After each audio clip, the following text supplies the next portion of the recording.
Good morning, ladies and gentlemen. Morning. I'm Sally Chew from Temasek Polytechnic Center for Transcultural Studies, bringing to you the second in the series of live webinars organized by the Singapore Training and Development Association, better known here in Singapore as STADA. CEO of STADA, Mr. Robert Yeo, would you like to say hello? Good morning and good evening to those in the States, and good morning to those in Singapore and around this region. We are bringing you the STADA webinar called Effective Leadership live from the Glocal Connect village here in Singapore at Temasek Polytechnic. STADA was established in 1972 by a group of corporate training professionals ranging from MNCs to the public sector. They were all people who had so much to share and who were very eager to share and to learn best practices in human capital development. Webinars like this seek to bring together thought leaders from around the world. And that is why we have Bill, who is almost going into midnight from the US, and we have Anand from India, who is just starting his day, and we'll tell you a little bit more about them in a moment. This is STADA's commitment to contribute to the sharing of knowledge for the development of human capital capabilities for all its stakeholders and, of course, friends. And the topic for today's session is effective leadership. We have two very distinguished speakers this morning to share with us. Our first speaker, I can only share a little. You have to go find out more about him because of time. But I am so delighted to introduce Bill Treasurer. Bill is the author of a newly released book, you can see it here, called Leaders Open Doors. Now this book focuses on leaders as opportunity creators. 100% of the royalties from the sales of this book are being donated to programs that will support children with special needs. Bill is a prolific writer. He's got many other bestsellers with his name. Well known for the book called Courage Goes to Work, internationally a bestseller, all about managerial courage. Bill is also the author of Courageous Leadership, a DIY courage building training program. It's been published in 2011 and it has been delivered in 8 countries in 4 continents. I don't know what else to tell you about him, but you will have to go to the website leadersopendoors.com to find out more about him, because if not, we're going to spend the entire session telling you about him. Today, he's just going to give us 15 precious minutes of his most important ideas and insights from his new book about Leaders Open Doors. Please help me welcome Bill Treasurer, Chief Encouragement Officer. For the next 15 minutes, Bill, it's all yours. Over to you. Okay. Terrific. Well, I am just so gratified to be here. I've got my little timer, so I'll know how much time, 15 minutes. I'm starting the clock now. I want to let you know that I'm so grateful to be able to speak with all of you. Just think of the wonders of technology, the wondrous world that we live in today, that we can have people in India, in Asia, in the United States, gathered all around the world at our computers, speaking real time to one another. It's a great joy, and it's astounding, really. We can all learn from each other. I'm very delighted to be able to be with you, partly because I've got such an affection for STADA as an organization, having spoke there last year. Today marks the launch of my new book, Leaders Open Doors, and I'm going to share with you some thoughts around the book. And to do that, I'm going to do a quick screen share here. I'm going to pull up my screen, and it might take just a moment to get this right. Here we go. So for the last 2 decades, I've been a practitioner of leadership development. Over 20 years, I've studied and researched leadership development. I did my thesis on leadership development. I have a company, Giant Leap Consulting, that's dedicated to leadership development. And what I am here to tell you tonight, and what I communicate in the book, is that we've done you a great disservice as leadership experts. I believe that we have become members of what I call the Legion of Leadership Complexifiers, the LLC. We've complexified leadership and made it much more difficult, much more daunting, and overly complex than it needs to be. We expect people to be bold and calculated. We expect leaders to be passionate and reasonable. We want them to be confident and humble. We want them to be driven and patient. We want them to be steadfast but flexible. We want them to be competitive and cooperative. We want them to be strategic and tactical. We want our leaders to be everything. And the standards that we have become so inflated that if you're in a leadership role, you are constantly questioning whether in fact you are getting it right. Or if you're even up for a leadership role, it's easy to become dismayed by the idea of leadership. We've made it unattractive, and people are opting out of the chance to lead. Leadership experts have done a disservice by making leadership itself overly complex. And in Leaders Open Doors, I aim to resign from the legion of leadership complexifiers. And I want to share with you why I'm resigning. Because after 20 years of studying and researching leadership, after running a company for the last 10 years dedicated to leadership development, after working with hundreds of companies and thousands of executives everywhere, it took my 5-year-old son in 7 words to clarify to me what leadership is most essentially about. My little 5-year-old son got to be the class leader for the day at his preschool. And he came home and he said, "Dad, I got to be class leader for the day." I said, "Ian, that's awesome. I do leadership development for a living. Come here, tell me, what did you get to do as class leader?" And in 7 words, my son clarified 20 years of leadership research. He said, "Dad, I got to open doors for people." And I went, huh. I knew immediately that he had really keyed into an essential lesson when it comes to leadership development.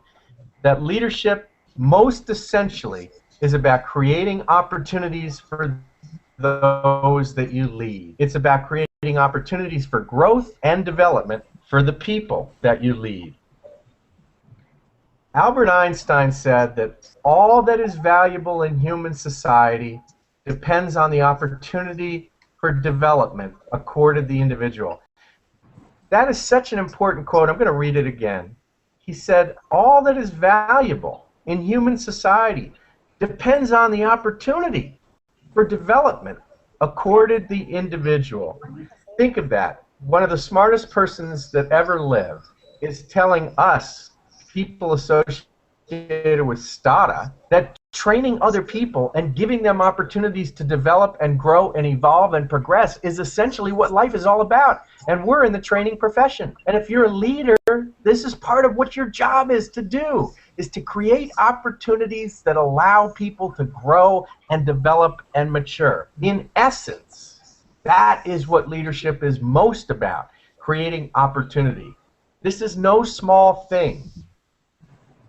So I'm going to share with you very quickly, I'm going to share with you some of the doors of opportunity that leaders are responsible for creating. The first door is what I call the proving ground door.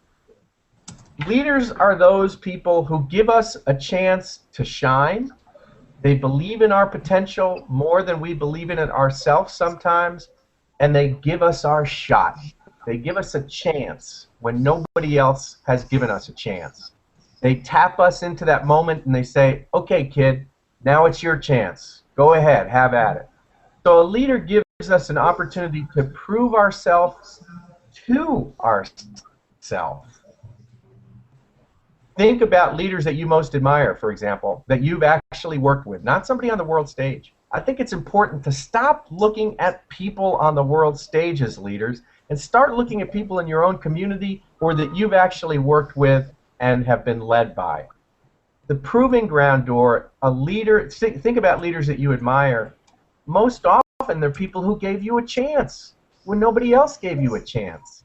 And you look back at your career with some degree of fondness, thinking, I am who I am today because that leader gave me a chance to prove myself to myself. The second door of opportunity that open door leaders do is open the door to a thought shift. Leaders help us they prevent us from thinking in narrow, limiting, or habitual ways. They help us shift our perception. We can get locked into one thought thinking. We can get very narrow and restricted and limiting in our thinking. But a good leader, an open door leader, will lift our little heads out of the sand so we can have perspective and shift our thinking so that we can think in more imaginative ways. I'll give you a quick example. I was working with a company that makes paper plates and cups and napkins. They're a paper product company. And they wanted to come up with new ideas to get more market share. Now, most leaders would say, let's get in a room around a flip chart and brainstorm some ideas. But the reality was these people had been in their jobs a long time. They had done plenty of brainstorming sessions, but still the only solution that they could come up with to create more market share for their paper plates, napkins, and cups was to do discounting. But this leader knew that they needed to come up with more creative ideas. So instead of taking them to a room with a flip chart and a black marker, he took them to the local park. They went to the local park, and there at the park, he and his team had set up a large barbecue. There was barbecued chicken sizzling on the grill. There was lemonade and iced tea. And on the ground, there were picnic settings. And amidst all of it were those products that their company made, paper, plates, napkins, and cups. And he was communicating them to the essential nature of their product, that it was more than a product. It was part of the human experience, part of the family experience. He shifted their thinking to get them to think more essentially about what their products were all about, deeply into the family fabric. And after that, after the picnic, right there, then they brought out the flip charts and started coming up with imaginative ways to create more market share. And they did. They thought about coming up with an online recipe sharing place. They thought about coming up with a new design for their paper plates that had flowers and summer attachments to it. They wanted to, quote, own the summer market. They came up with a new campaign around the summer market for their products. All of this because a smart leader shifted their thinking beyond discounting and getting them to think in non-habitual ways. The third door of opportunity that a leader provides is a door to a second chance. A wise leader, an open door leader, recognizes that sometimes the best lessons you'll ever learn are the result of mistakes that you make. But if you deal with your people who make mistakes in a heavy-handed way, they'll never get the lessons. So a wise leader has a certain toleration for, even an expectation for, and an embracing of some degree of mistake making. Not habitual mistakes, but mistakes that are made logically and are what we would call falling forward mistakes. Mistakes made in the service of the business. So a good leader will give us a second chance when we make a mistake. They'll be more forgiving. The fourth door of opportunity communicated in Leaders Open Doors is the opening doors for others. And by others, I mean people who are least like the leader. Many senior executives, quite frankly, hire clones of themselves. They hire people who are demographically just like them in gender, in ethnicity, in age bracket, in thinking style. But a wise open door leader will go to the remote outposts of the organization to search for the people who are least like them, to be able to connect with the people who sometimes feel disenfranchised or don't feel enough part of the tribe that they don't feel like they fit in. So a good, wise leader will attend to opening doors for others who are least like them. The fifth door of opportunity that you can open as an open door leader is a door to a personal transformation. One important leader at the right moment in time, giving you feedback in the right way, can change the trajectory of your entire career. If they tell you something in a way that you know it's truthful, in a way that they're telling you this truth not to make you feel small, but because they genuinely want to see you grow and progress, that person can communicate to you a piece of information that may change the trajectory of your career and, in fact, your life. I know that I have had leaders that I worked with that gave me raw feedback that stung, but that ultimately made me a transformed individual. And then finally, a good leader will also be somebody who has a door to their open heart. At the end of the day, all individuals want to know one very important question when it comes to leadership. Hey, leader, do you care about me? Do you care about me? Do you even notice me? Do you even see me? Do you know what I'm all about? Do you care about me? And a good leader is willing to reveal their own mistakes. They're willing to reveal the hardships they went through to have to get to this moment.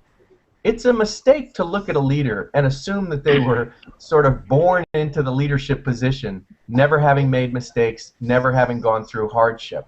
But it's also important for a leader to communicate those vulnerabilities so that people recognize that you as a leader are real and that you're not so big for your britches that you can no longer relate to them as people. Ego can get in the way of good leadership. Confidence is one thing. Conceit is another thing. We want to work for leaders who have a sense of humility. And most humility comes from humiliation. We want to know the experiences that the leader had that gave them their sense of humility. And then we can tether them to this humility when they become more powerful. As long as we know that that leader has a sense of themselves, that they are ultimately humble, that they care about us, that they reveal their open heart to us, we'll be so much more loyal to that leader. And that's the dividend of open door leadership. When you give people a proving ground, when you help people see things in a different way, when you tolerate their mistakes, when you open doors to people who most people shy away from, when you give people an opportunity to transform themselves, and when you in fact open your heart to them, the dividend to you as a leader is two things. One, better performance from the people who are working for you, and two, loyalty. Leaders like this engender deep loyalty from the people who are following their leadership. So it makes sense to be an open door leader because it gives productivity and it gives you loyalty as a leader. I've got 30 seconds left. I've got my timer, and I know how much time I've got left. The final thought that I'd like to leave you with, I can't wait to hear from you and your questions. In a moment, we're going to open it up to you, and of course, we're going to hear from Anan first. But I want to show you how you can find Leaders Open Doors. You can also email me at btreasurer@giantleapconsulting.com. And if you go to iUniverse and their bookstore, there's a code. If you put in the word STADA, you'll get a 25% discount on the book. 8 seconds left, so I came in early on my time. I'm going to come off screen share right now. I recognize you all might have questions, and we're going to reserve time for that later. But here I am. Thank you so much for my 15 minutes. All right. Bill, thank you so much.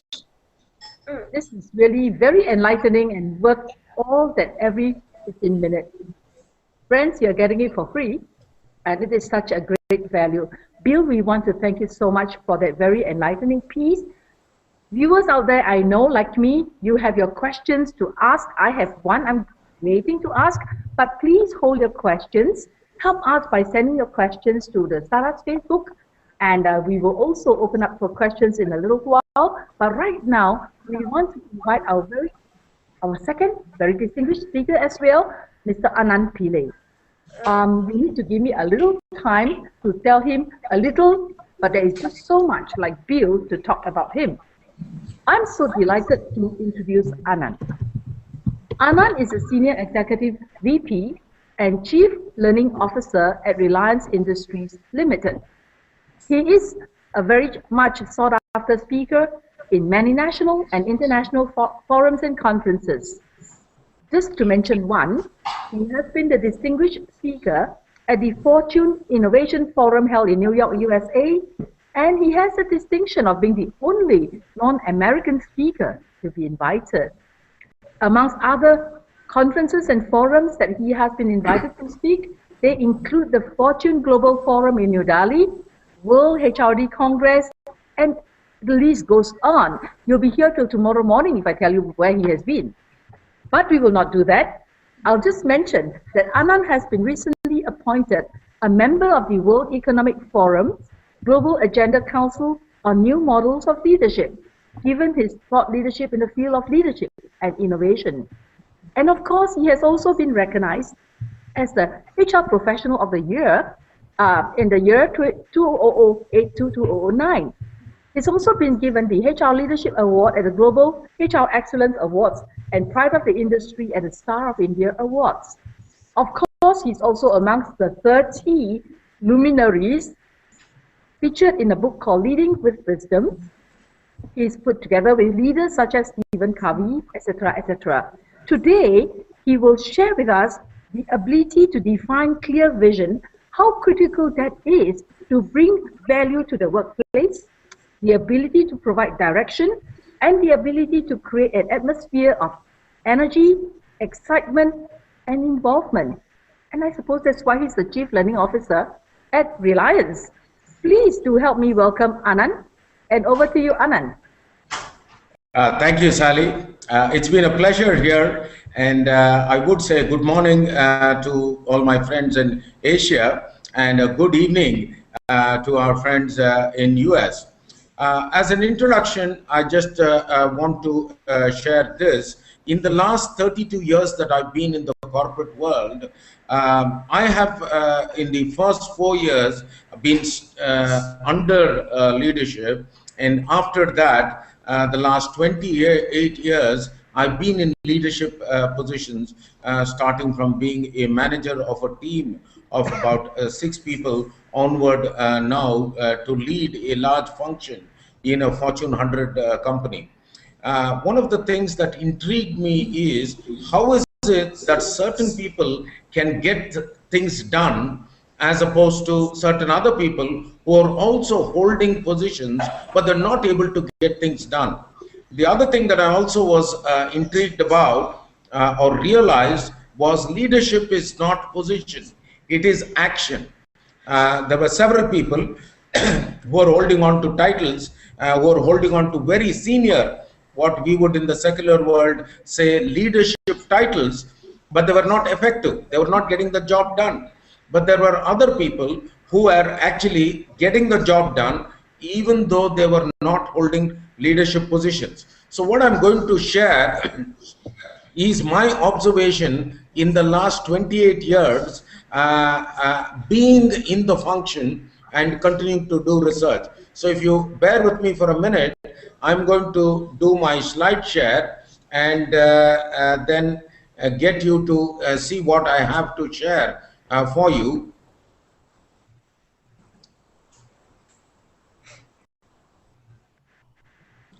I hope you can see my slides. Sally, can you see the slides?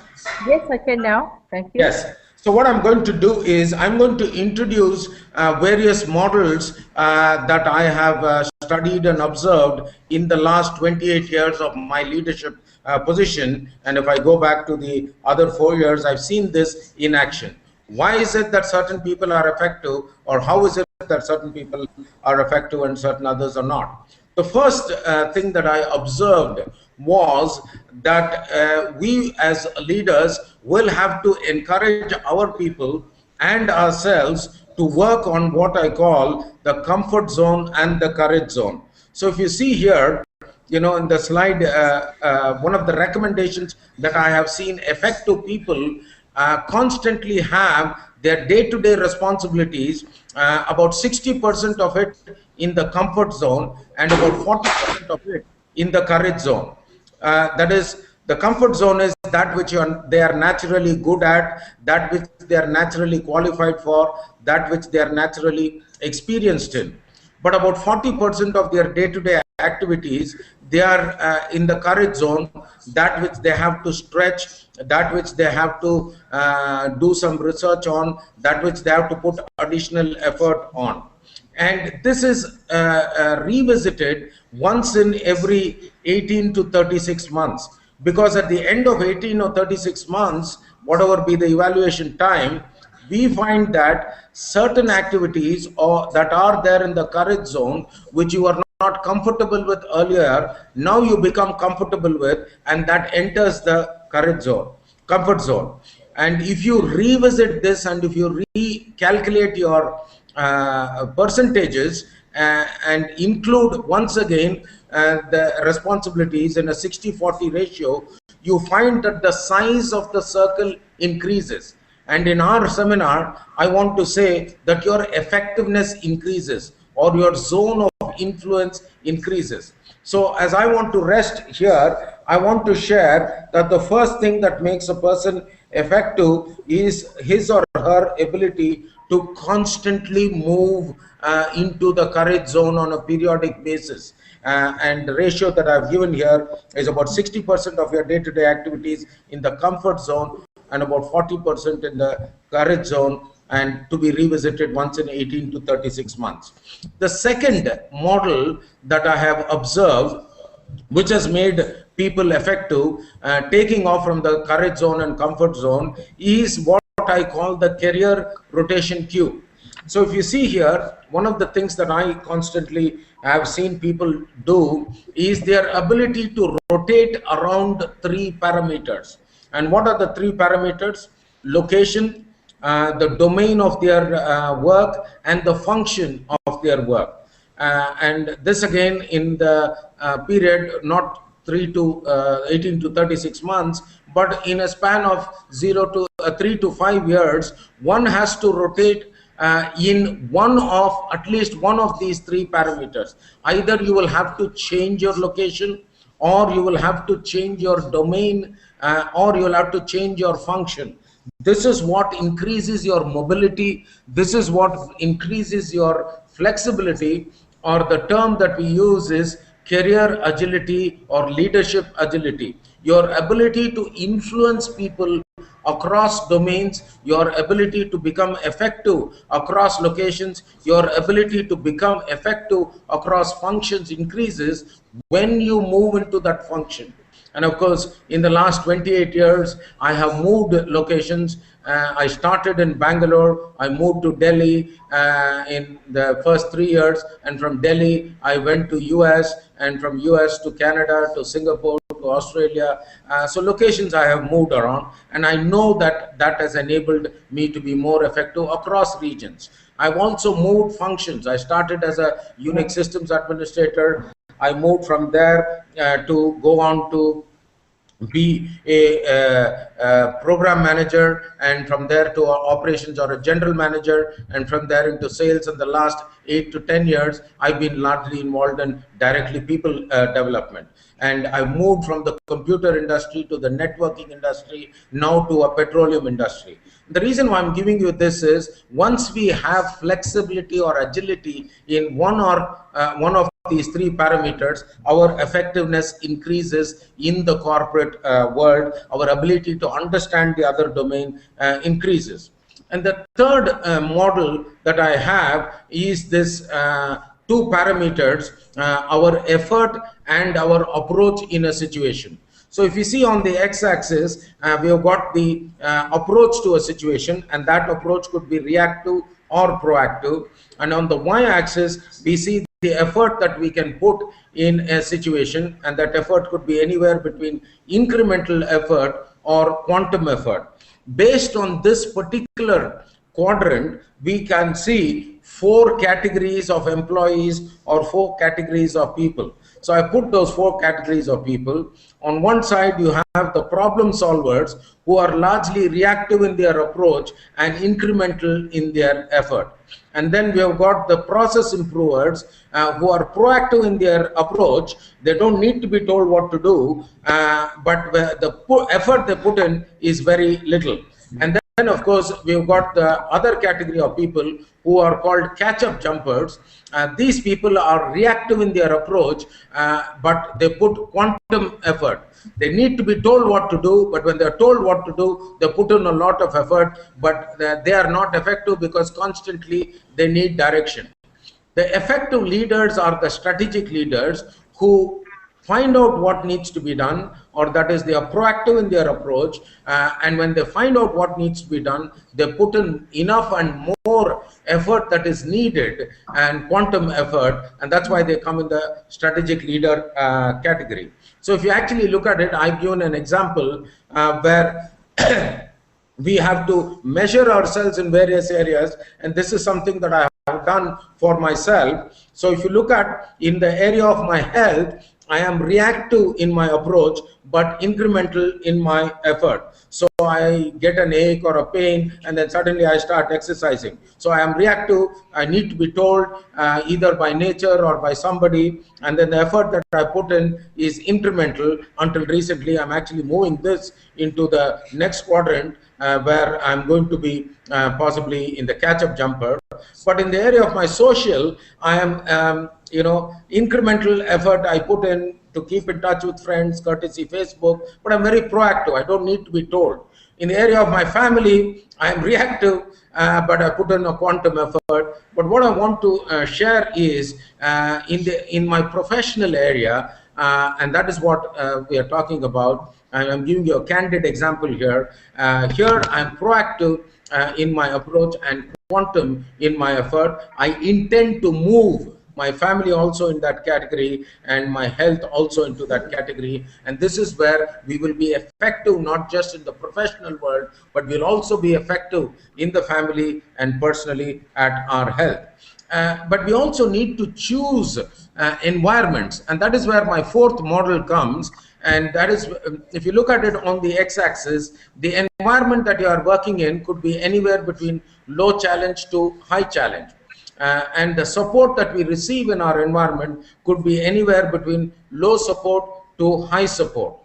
When you look at this, the environments based on these two parameters can be classified as four different categories. The apathetic environment, where there is no challenge or low challenge and no support or low support, I would not recommend anybody to be there. And then, of course, the other category where you've got very high challenge in your environment, your job situation is very high challenging, but you're not receiving any support. That is a very stressful environment.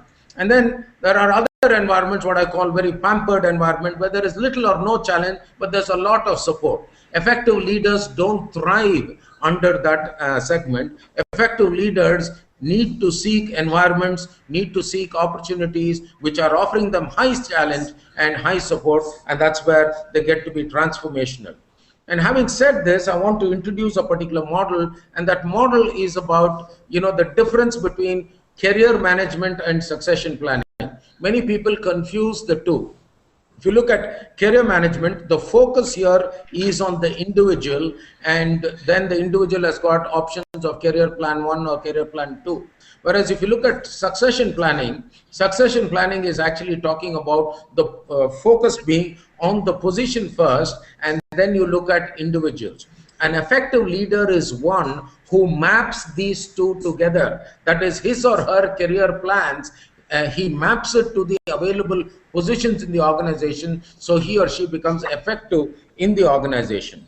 And my final model that I want to share, I have been largely inspired by the eagle as a metaphor for effective leader. And the eagle has got 7 qualities which I want to quickly share. What are these 7 qualities? The 7 qualities is, the eagle has got the ability to look at the sun in the eye, and all these are unique qualities.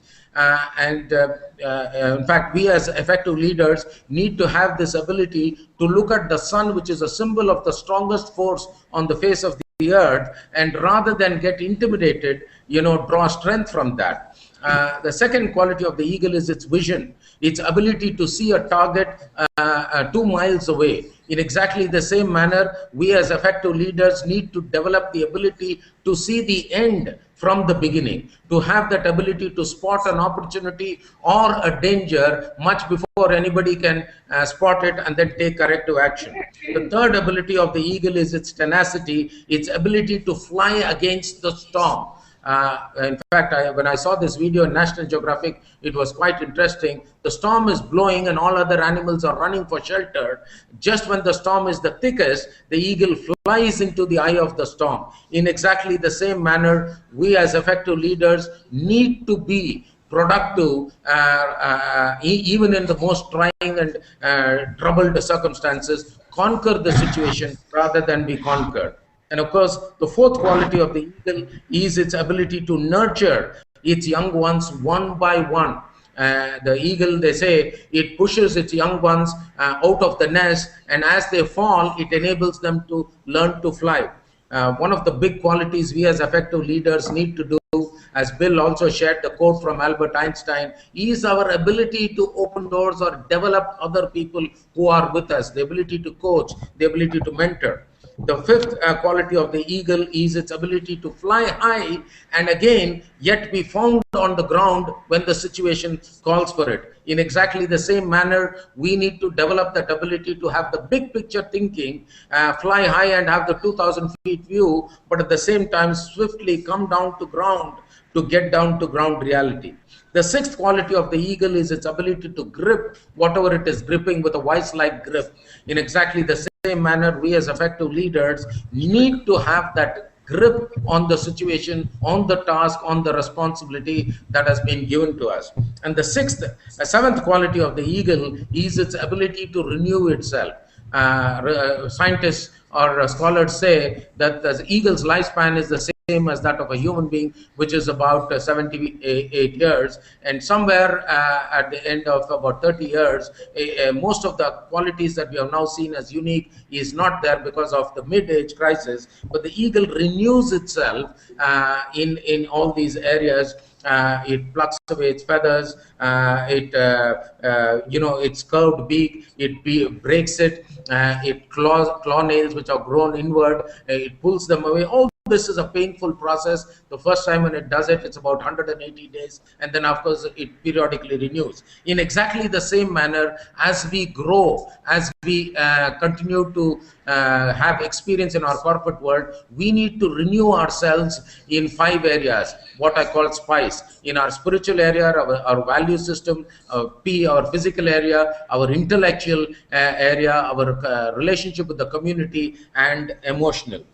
And these are the areas we need to renew. But I am constantly asked the question, and the question that people ask me is, and this is my last slide, and the question that people are asking me is, okay, what if you train your employees and they leave?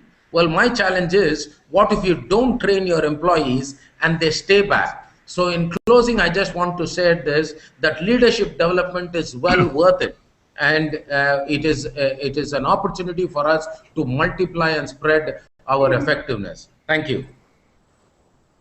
Thank you so much, Anand, for sharing really those very powerful and useful models. I'm sure the participants are going to walk away with a lot more that they would be wanting to ask you. I see participants waiting to ask questions, and I'm going to invite our participant from Malaysia. I'm going to invite Juan Alfriza, GM of Petronas Learning Center, to come on. I'm sure you have questions you want to ask Bill and Anand. Over to you. All right, thank you.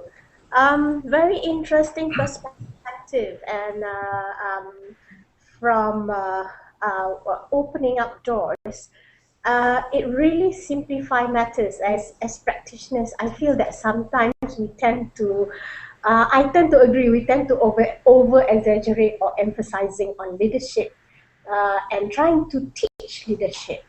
But leadership is, in actual fact, is at every level, and this is very interesting for us. It's not really a question, but more of a feedback. It really opened up doors today, and for you, and we really thank you. Back to you. Well, I'd like to comment if I could. I think sometimes leadership experts spend more time trying to sound smart than provide useful ideas. Yeah, that's right. You know, my first two books, I had 80 research citations in the first book. I used smarty pants words that made people, know how smart I was. I was more concentrated on showing people I was smart than really providing people with useful, practical ideas that actually work. And so I think sometimes that we make it more complex than it needs to be. That focusing on people's opportunities that you can create for them. That leadership is about those being led, not about the leader themselves. That we do well to take an interest in their goals along with the organization's goals. I'll tell you a very, very simple idea about leadership. When you're leading people, it's very important, and this is a simple idea, but it's not complex. Always keep the best days of your people in front of them. In other words, stop reminiscing about the glory days and start looking at the future that you're trying to create that they're a part of, and keep the best days in front of you. That's not a hard, complex idea. But if I was to put that in a book, I'd probably, add a bunch of big language and abbreviate to show the other readers how smart I was. So, I'm just at a place now where I think that I'm not saying that leadership is easy. I'm just saying that we don't have to complexify it in order to understand it. So I appreciate your comment. Yeah, I mean, I do agree that we as leaders, our primary job is to make things simple. I'll leave with that because I've seen that the simpler you do the task of leadership, the more effective it is in terms of getting people to accept that. Yeah, I remember when I worked at Accenture, we used to have a term called ducks and bunnies. That you need to be able to explain things in a ducks and bunnies kind of way if you want people to follow you. Yeah, other questions? I'm going to move from Malaysia to Singapore. I see Pat waiting. Pat Chu spent many years of her leadership journey as head of learning and talent development at the DBS Bank. I am sure, Pat, you have some questions to ask of our two speakers this morning. Pat, over to you. Hi, thank you for all that interesting sharing. I think it's very inspirational as well. I think those things which you all have shared, they are practical. They are simple, but they're not easy to do. Because I think nowadays, when you have go for like you do the leadership training, a lot of times the leaders say that they don't have time for all this, and by the time they do these things, sharing with people, then it's kind of wasting time, especially now when the business is running so fast. Nobody has time to stop to think about these things. I mean, wonder what's your comment on that? My comment would be, I can remember one time being in a executive development session. We were teaching leadership development, and one of the senior executives said, "Bill, I want to be a good leader. I really do. I just don't have time." I mean, he actually said that. And he said, "I remember the days when we didn't sit at our computer and eat a small sandwich, when we used to go out to lunch together and get to know each other. And now we're so furiously busy, I have to be tethered to my computer like it's a respirator instead of spending time developing my people." So I agree with you. I think that here we are with this wondrous world that we've got the technology that proves it right in front of us. On the other hand, we all know that there is this burden on our time that all of our technological impulses can put on us, and I think that a wise leader gets distance. I think one of the smartest things that you can do for your leadership once a week is get disconnected from all of your electronic tethers, you alone in a room with a yellow pad and a pen thinking forward for your team. So uninterrupted. But I agree with your comments. Thank you. Anand, would you like to respond to that, or I can go on to the next question? No, I think you go on to the next one. I mean, I agree with Bill. So I'm eager to listen to questions.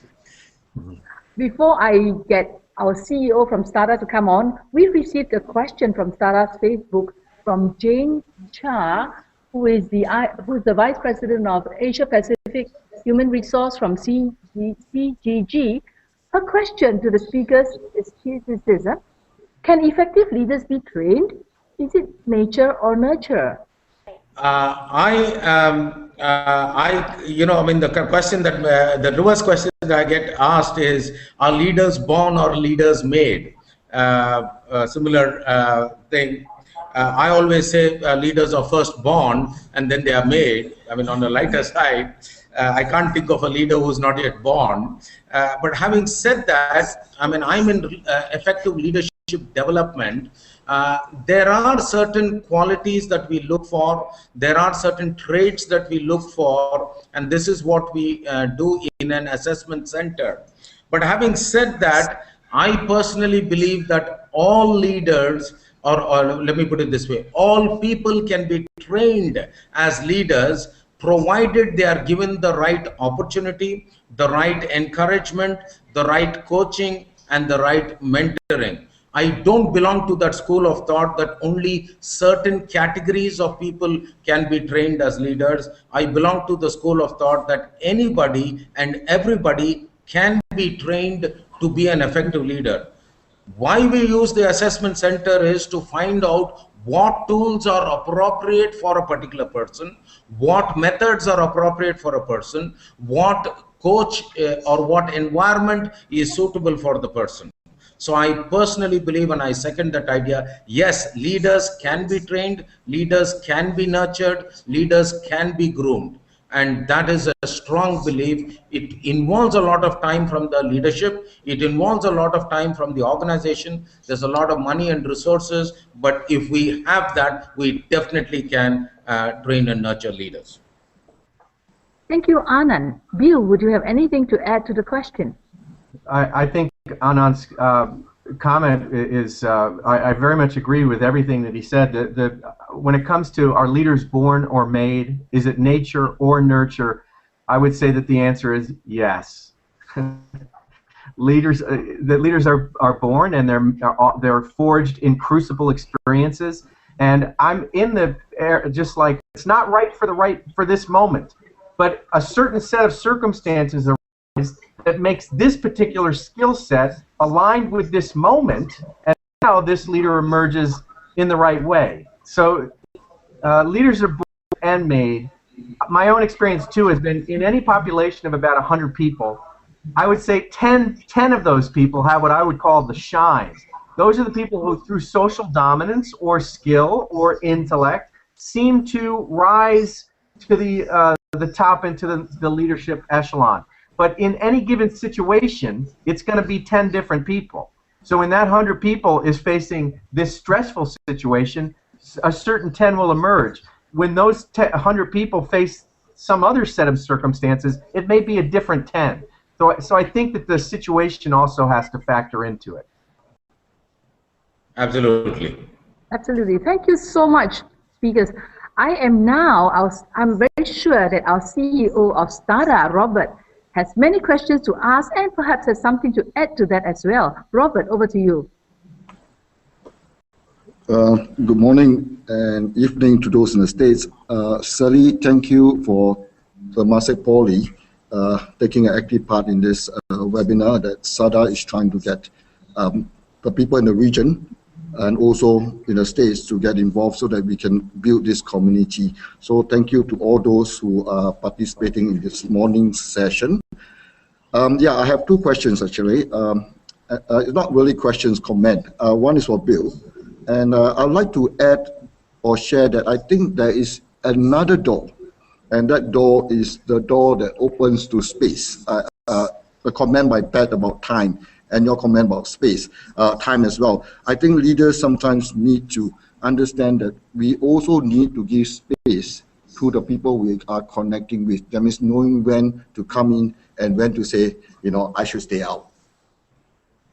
I think that's a great comment. That's right. That the door of space is very important. You've got to give people a venue where they may need some freedom from you and your leadership. You certainly don't want to micromanage them, although, believe it or not, sometimes micromanagement is appropriate. I'd have even another door, Robert, and that would be the door to the exit door. Sometimes that person's just not going to fit in your company, and you free them up to their future. Sometimes you need to open the door that is outside of your own building in order to create the right opportunity for them. And I would add, Bill, to your list of doors, the door to failure. I know that you referred to it in your earlier slides. See, one of the things that we as leaders should do is provide room for our people to fail and give them a kind of a supportive environment for them to learn from that failure, for them to learn from what they have gone through. In fact, that would really enable them to be more effective. And that's one of the things that I do.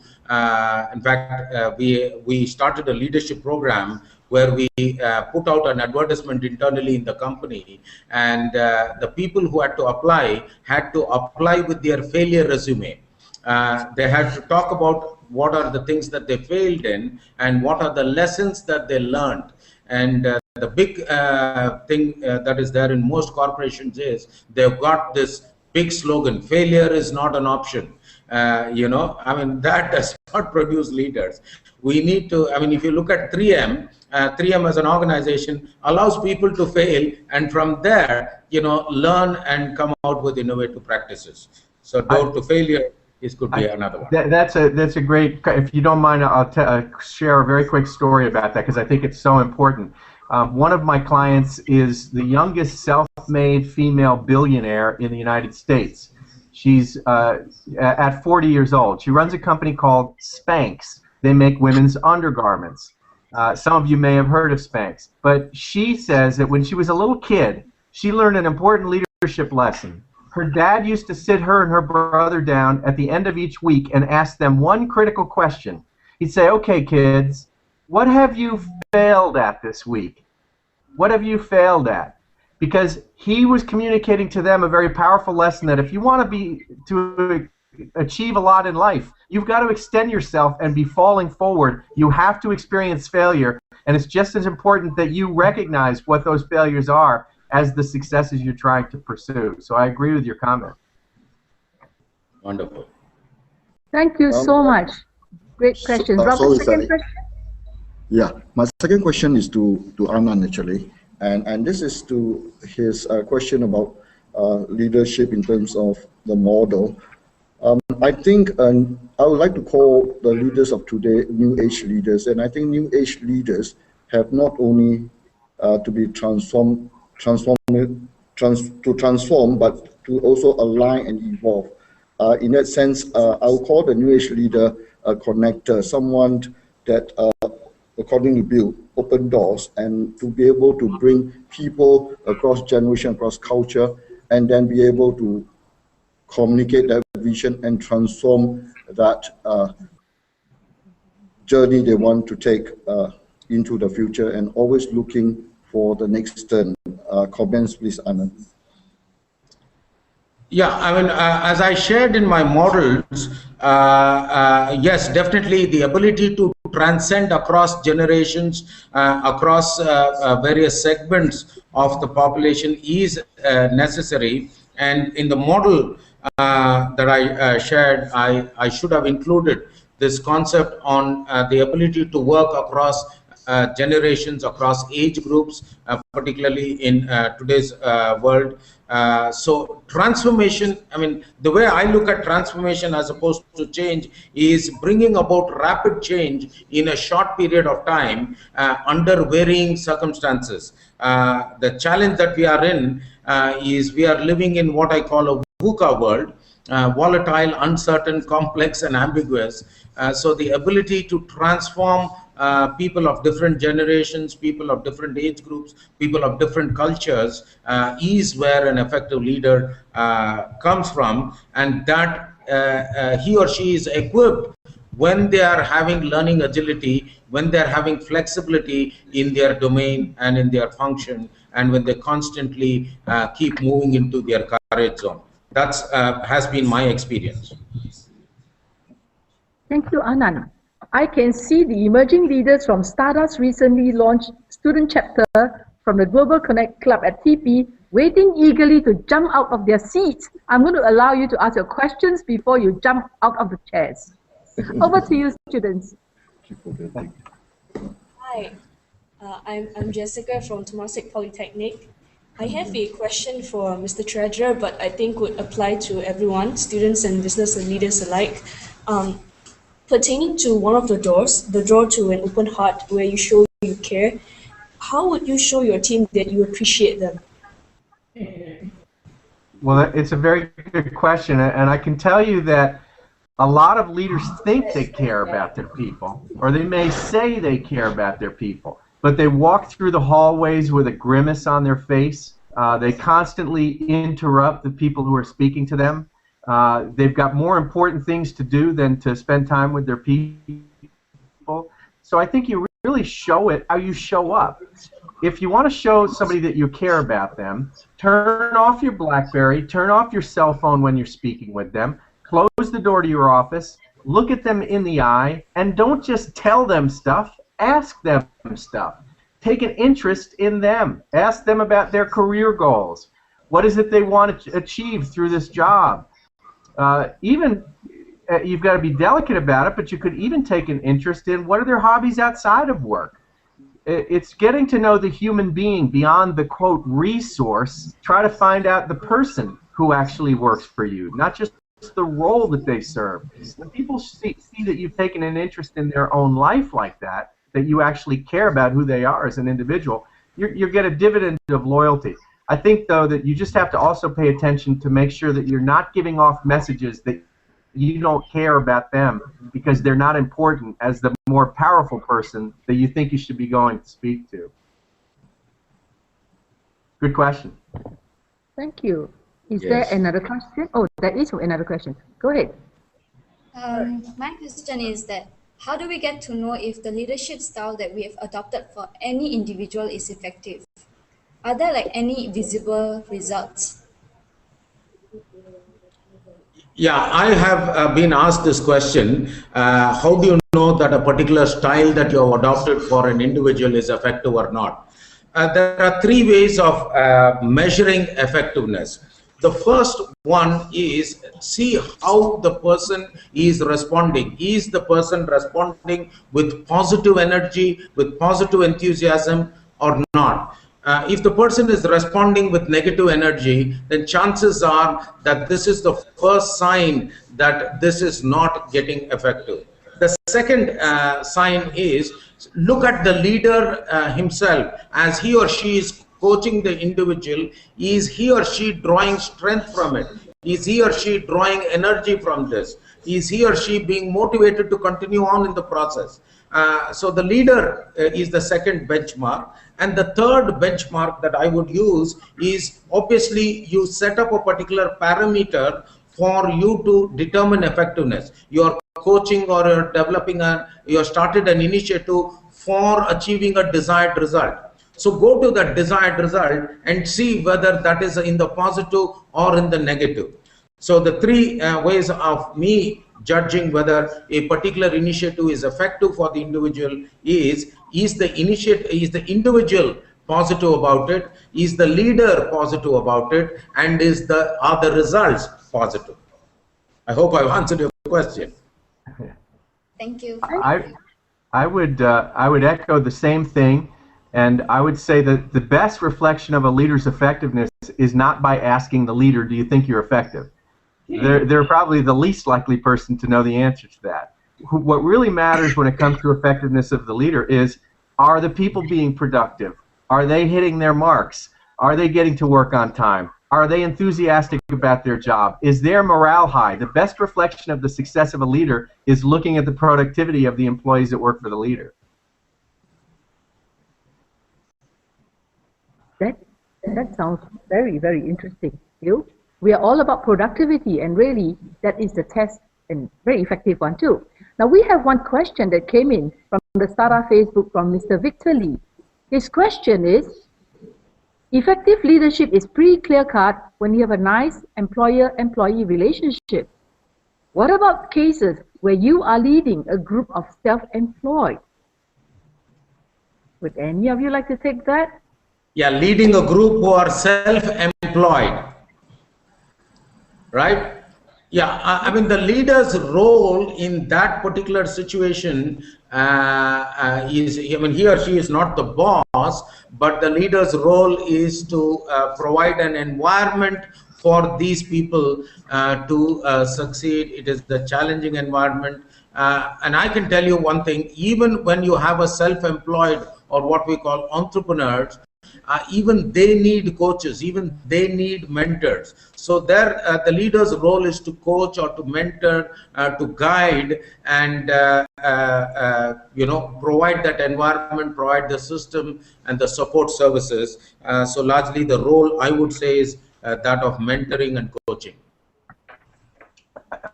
It's a very, very good question. And what happens, you find in the course of your career, my experience has been that once you start rising in the organization, you start to get asked to be on more volunteer boards. And when you're on a volunteer board of directors, you're leading a group of people who are not being paid by the organization. So you have to motivate them with something differently. And I think a lot of it has to do with what Anand had talked about earlier, with a very compelling vision, a clarity about where you're helping to take this organization and the legacy that they are part of, tapping into their sense of responsibility. So they're all individuals, but they all have an investment, a stake in helping this organization be successful, even if they're not being paid by the organization. I can say that having been the board chairman of Leadership Asheville, that it was very important to me to keep the best days of Leadership Asheville in front of the board of directors, none of which who worked for Leadership Asheville. And we had to create a sense that we have to leave this organization better than we found it. I mean, that's the job number one for any leader. Leave people and the organization better off than you found it. So tapping into that deep sense of responsibility is important when you're leading volunteers, for example. Well, there is so much that has happened in the last 60 minutes. We wish we can go on because, Bill, I do have some questions to ask you. How many of those doors came out of your time when you were Accenture's first full-time, internal executive coach? But we regrettably do not have time because I want to ask Anand many things about his 28 leadership years journey. We put into 15 minutes. That's really unkind. However, regrettably, all good things need to come to an end. It is my joy now to really thank our two distinguished speakers for sharing this morning. I come from a profession that thrives on complicating the simple, but you guys today have made the complicated simple. And I'm sure the participants and those who are viewing it will say thank you so much. It has been useful. And I think the rest is up to them to choose whether they want to be door openers or door closers, whether they want to be helping others on their learning journey and on their encouragement journey. The choice is theirs. But we want to thank you, speakers, for your contribution this morning. We want to thank you, dear viewers, for being part of this. We hope to see you every 2 months, as STADA is committed to do this bi-monthly.